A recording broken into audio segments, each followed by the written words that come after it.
ৰাম নাৰায়ণ ৰাম। আজিকালি বহু সময়তে দেখা যায় যে মানুহে সংবিধান লৈ বিভ্ৰান্ত থাকে, কিছু মানুহে সংবিধানৰ বিষয়লৈ বিভ্ৰান্ত। সকলোৱে এই কথা জানিবই লাগিব যে সংবিধান ভীমৰাও আম্বেদকাৰে নিজৰ ইচ্ছাৰে তৈয়াৰ কৰা নাছিল, তেওঁ জৱাহৰলাল নেহৰুৰ নিৰ্দেশত সংবিধান লিখিছিল।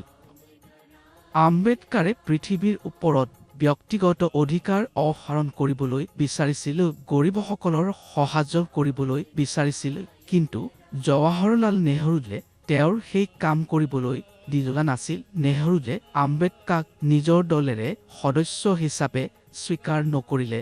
যদি আম্বেদকাৰে নেহৰুৰ সৈতে মিলি সংবিধান তৈয়াৰ কৰিলে, তেন্তে ব্যক্তিগত মালিকানা অধিকাৰ কিয় আঁতৰোৱা নহ'ল?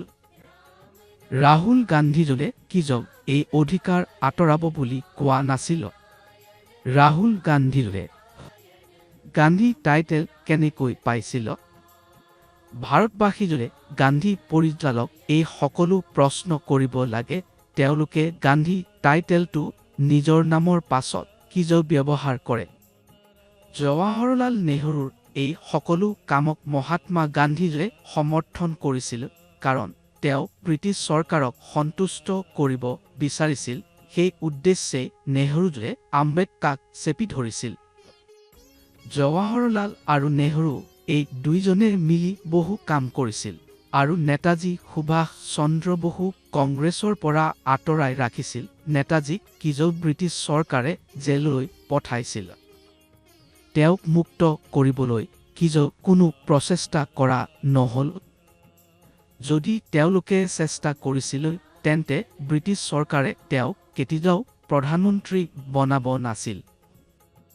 আজিৰ দিনত কেৱল নেহৰু পৰিয়ালটোৱে আগবাঢ়ি গৈ আছে, তেন্তে পৃথিৱীৰ 150 কোটি মানুহৰ পৰিয়াল সকলো পাগল নে যাৰ পৰিয়াল আগবাঢ়ি যোৱা নাই? ৰাহুল গান্ধী আৰু সোনিয়া গান্ধীয়ে যি কৰে তাক চাই কংগ্ৰেছ পাৰ্টিক নিষিদ্ধ কৰা উচিত। যেতিয়া আম্বেদকাৰে সংবিধান লিখিছিল, তেতিয়া তেওঁ প্ৰধানমন্ত্ৰী কিয় নিযুক্ত কৰা নহ'ল? যিজনে এই পৃথিৱীৰ সুৰক্ষা কৰিব ওপৰৰ জনাই তেওঁৰ সুৰক্ষা কৰিব। আজিকালি পৰিস্থিতি বৰেই খাৰাপ হৈ পৰিছে। পৃথিৱীৰ প্ৰতিটো মানুহে কৰ টেক্স দিলে। ধনীতম মানুহে পৃথিৱীত কেনেকৈ আহিল সেই অধিকাৰ সকলো কৰদাতাৰ আছে জানিবৰ পৃথিৱীৰ পৰা ব্যক্তিগত অধিকাৰ আঁতৰাব লাগিব। প্ৰকৃতি মানুহৰ ভুল কেতিয়াও মাফ নকৰে আৰু শাস্তি দিয়ে। যদি মানুহে প্ৰকৃতিৰ সৈতে একত্ৰ হৈ চলে, তেন্তে সঁচাকৈ ভাল হ'ব। প্ৰতিটো মানুহে পৰিশ্ৰম কৰিব লাগিব, কাৰণ প্ৰকৃতিয়ে নিজেই পৰিশ্ৰম কৰে। সেইবাবে প্ৰকৃতিক সন্মান কৰক আৰু নিজৰ বিবেকক চিনাক্ত কৰক, ই আপোনাৰ উপকাৰে হ'ব। প্ৰকৃতিয়ে মোক এই পৃথিৱীত পঠাইছে যাতে মই আপোনালোকক সঁচা কথা ক'ব পাৰোঁ। সেইবাবে নিজকে সজাগ কৰক আৰু প্ৰকৃতিক কথা শুনক। আকাশ এই প্ৰকৃতিৰ আচল মাতৃপিতৃ, তেওঁলোকৰ কথা শুনক, ভাল কাম কৰক, সৎ কৰ্ম কৰক আৰু প্ৰকৃতিৰ ধাৰণা গ্ৰহণ কৰক। এই মোৰ কথা নহয়, এই প্ৰকৃতিৰ কথা যিটো মই কেৱল আপোনালোকলৈ আগবঢ়াইছোঁ। সেইবাবে আপোনালোক সকলোৱে এক সিদ্ধান্ত লওক, আমি সকলোৱে মিলি থাকিম। আজিৰ এই ব্যস্ত জীৱনত মানুহে পাহৰি গৈছে যে এই পৃথিৱীত তেওঁৰ একো নিজৰ নহয়। এতিয়া সকলোৱে ধৰ্ম জাতি উচ্চ নীচৰ কথা কৰে। এই সকলো কি প্ৰকৃতিয়ে সৃষ্টি কৰিছে?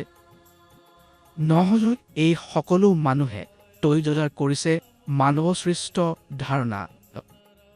আমি য'ত ধৰি প্ৰকৃতিক ধন্যবাদ দিওঁ, তাতো কমেই সজ প্ৰকৃতিৰ বাবে আমি আছো, নহ'লে আমি ক'ত আছিলোঁ? আমি জীৱন বুদ্ধি বিবেক সকলো প্ৰকৃতিৰ পৰা পাওঁ। আমি জীৱনত যি কাম কৰোঁ সেইবোৰ নিজ বিবেকৰ কথা শুনি কৰা উচিত। বিবেকে আমাক ক'ব কি সঠিক আৰু কি ভুল। ৰাম নাৰায়ণ ৰাম মন্ত্ৰটো নিজৰ ভিতৰতে সম্পূৰ্ণ শক্তি, ই আপোনাৰ জীৱনৰ দিশ আৰু দশা দুয়োটা সদ্গুণজ কৰি তোলে। সেইবাবে সকলোৱে এই নামৰ সৈতে জড়িত হোৱাটো উচিত আৰু নিজৰ জীৱনক ধন্য কৰাৰ দিশত আগবাঢ়িব লাগে।